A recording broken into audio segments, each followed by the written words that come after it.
हारी हुई बाहों को ही पतवार बना ले, पतवार बना ले। अपने पे भरोसा है तो ये दांव लगा ले, लगा ले दांव लगा ले। तदबीर से बिगड़ी हुई तकदीर बना ले, तकदीर बना ले। अपने पे भरोसा है तो ये दांव लगा ले, लगा ले दांव लगा ले।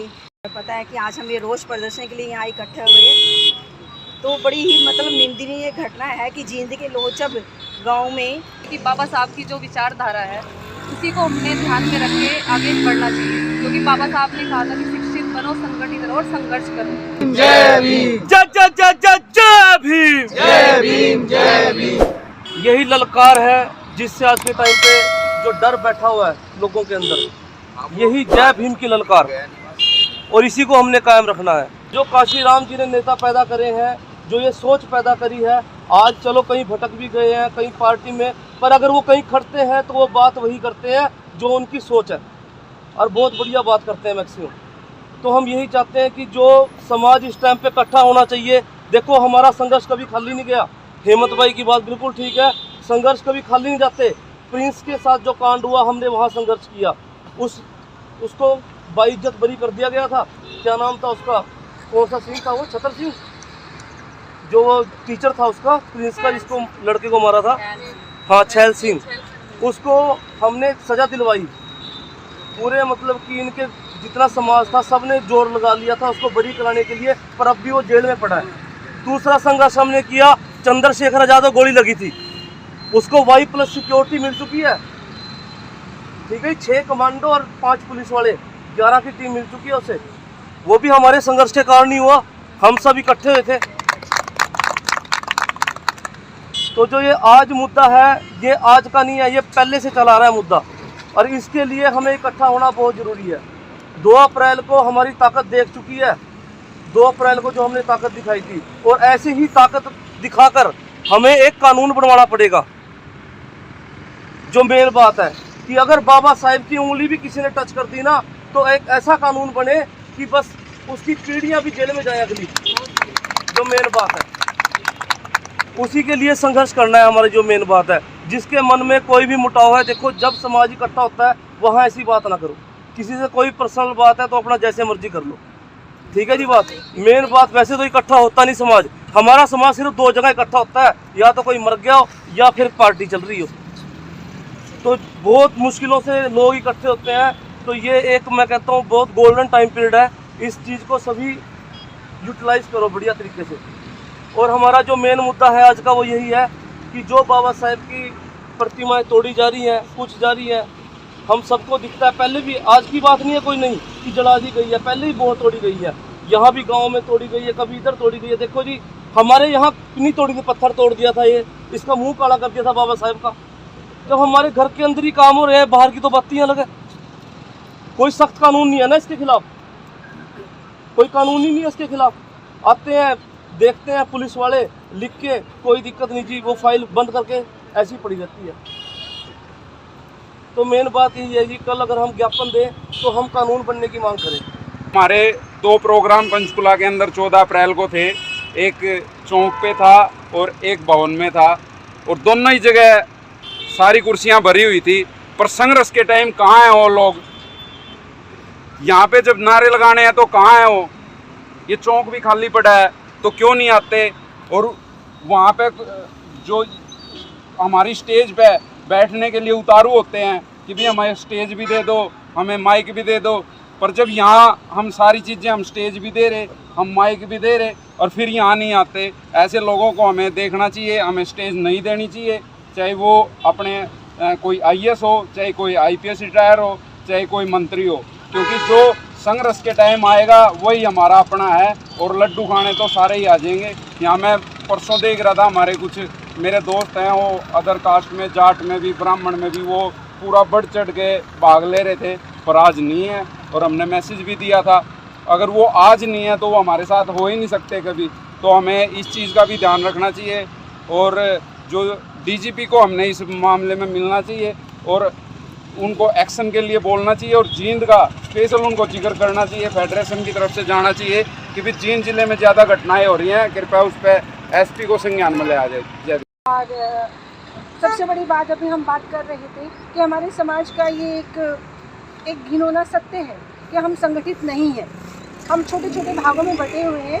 अपनी शक्ति का तब तक हम पूरा इस्तेमाल नहीं कर सकेंगे जब तक कि हम इकट्ठा नहीं हुए। और शासन और प्रशासन के द्वारा हम लोगों को ये ज्ञापन इनको देना चाहिए कि हम सब मिलकर वहाँ जाएं और अपने संगठन की आवाज़ को वहाँ तक पहुँचाएं, ताकि हम हमारे समाज पर, हमारे महापुरुषों पर जो घिनौना जो कृत्य होता है, जगह जगह हम देखते हैं बाबा साहब की मूर्ति पर कभी उनकी उंगली तोड़ दी जाती है, कभी उनको आग लगा दी जाती है, कभी वो उनकी मूर्ति खंडित की जाती है।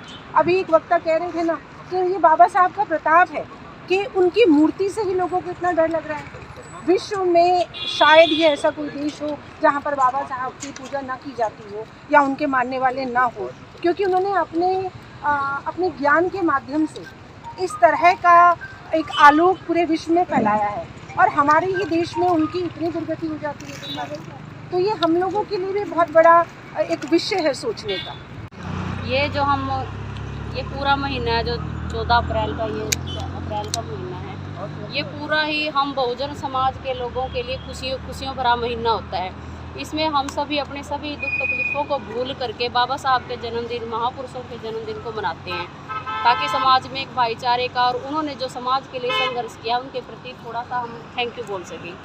लेकिन जींद के लोहचप गांव में ये जो दुर्घटना हुई है, ये हम लोगों के आत्मसम्मान, अनुसूचित समुदाय, समस्त बाबा साहब को मानने वाले अनुयायियों की भावनाओं के साथ बहुत बुरी तरह से खिलवाड़ है।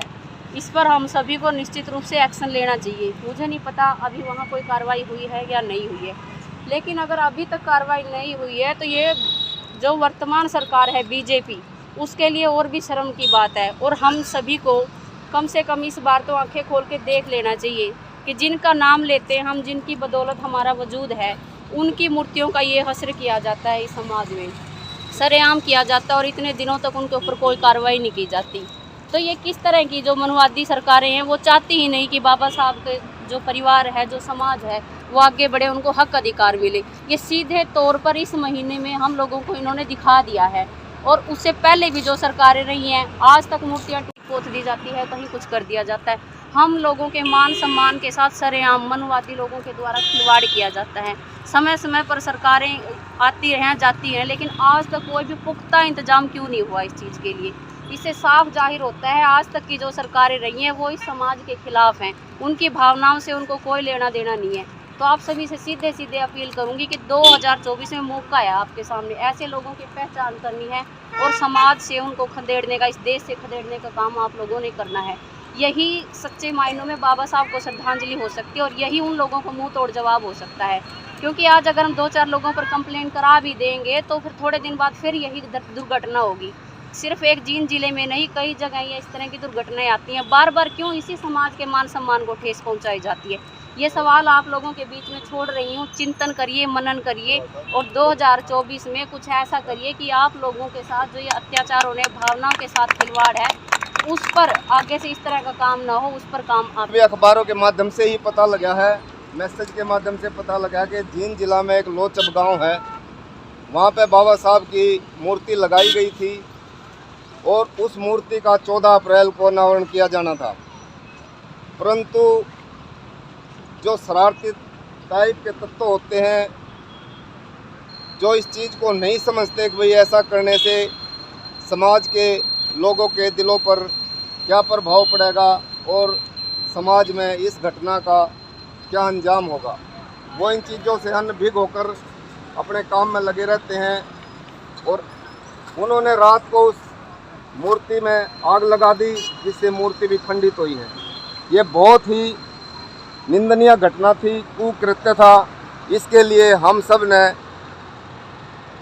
रोष प्रकट करना है और सेम बोलना है। तो ये बहुत ही निंदनीय घटना है, हम इसको सेम करते हैं। तो साथियों, मैंने वहाँ जींद जिला के जो एरिया के आसपास के लोग हैं उनसे भी बात की है, पर कोई इस बारे में स्पष्ट कुछ भी नहीं बता रहा। जींद जिला में जो पदाधिकारी हैं उनसे भी अभी मैंने 10 मिनट पहले भी बात करी है, कल भी बात करी थी। कल तो मैंने उसकी ड्यूटी लगाई थी कि तूने उस गांव में जाना है और इसकी सारी जानकारी देनी है, क्योंकि हमने यहाँ एक मीटिंग बुलाई है और हमारी सारी संस्था इकट्ठा हो रही है। हम उसमें हमें कुछ पता तो लगे क्या कार्रवाई हो रही है। अभी मैंने उस बंदे से 10 मिनट पहले बात करी तो उसका यही जवाब था कि जी मैं तो अपना घर शिफ्ट करा है, घर के चक्कर में लगा रहा, मैं वहाँ ना जा सका, कोई बात नहीं। बताओ, ये हालात है। तो साथियों, मैं आप लोगों से ये रिक्वेस्ट करूँगा कि आप के दिमाग में इस निंदनीय घटना के बारे में जो भी बात आए वो एक बार आए और यहाँ अपना वक्तव्य दे। उसके बाद जो आप सब मिलकर निर्णय लेंगे फिर उस पर अगली कार्रवाई की जाएगी। इसमें हमने ज्ञापन देना है, चीफ मिनिस्टर को देना है, जिला प्रशासन को देना है या डीजीपी हरियाणा को देना है। जो भी आपका निर्णय होगा उस पर अगली कार्रवाई की जाएगी। अब ये भी कहे गए थे यदि समाज को और मेरा कहीं जो ना नुकसान कोई करेगा तो वो पढ़े लिखे आदमी करेंगे। वो ठीक कही गए थे इस बात को। ये पढ़े लिखे लोग ही संगठित नहीं होने देने। हमारे जो अनपढ़ थे, हम बच्चे थे, तो जब तक हमारा मेंबर नहीं जाता था पंचायत में तो कोई किसी प्रकार का डिसीजन नहीं होता था, किसी प्रकार की कोई कार्रवाई नहीं होती थी जब तक मेंबर नहीं जाता था। आज मेंबर को कौन पूछता है? हम बड़े इजीली अपने आदमी पर आरोप लगा देते हैं। अभी पॉलिटिक्स है, राजनीतिक है, तो राजनीतिक में जहाँ आदमी फिट बैठेगा वहीं जाएगा। एक दिन तो उसकी क्रिटिसाइज कर देते हैं, पार्टी छोड़ की बात गया, न्यू कर गया, फलाना का राजनीतिक आदमी को। फिर दूसरे दिन मान ले वो पावर में आ जाता है तो उसका हम चाटुकार बन जाते हैं। जब पावर में आता है तब बोलो उसके आके अब क्यों भाग गया था। जिसके पास पावर नहीं है उसको तो कोई कुछ भी कह सकता है, लेकिन हर आदमी हमारे क्या दूसरे आदमी नहीं छोड़ते, पार्टी दल के दल छोड़ के गए हैं। आप लोगों की मेजोरिटी से मुख्यमंत्री बना सन 79 में। 17 एमएलए चौधरी चांदराम ने आपके समाज के दिए। 17 आदमियों ने चौधरी चांदराम को मुख्यमंत्री जी बनाना था और वो समाज में एक इतिहास क्रिएट करते, लेकिन वो 17 के 17 बदनलाल के कोड़ी में जाके बैठ गए।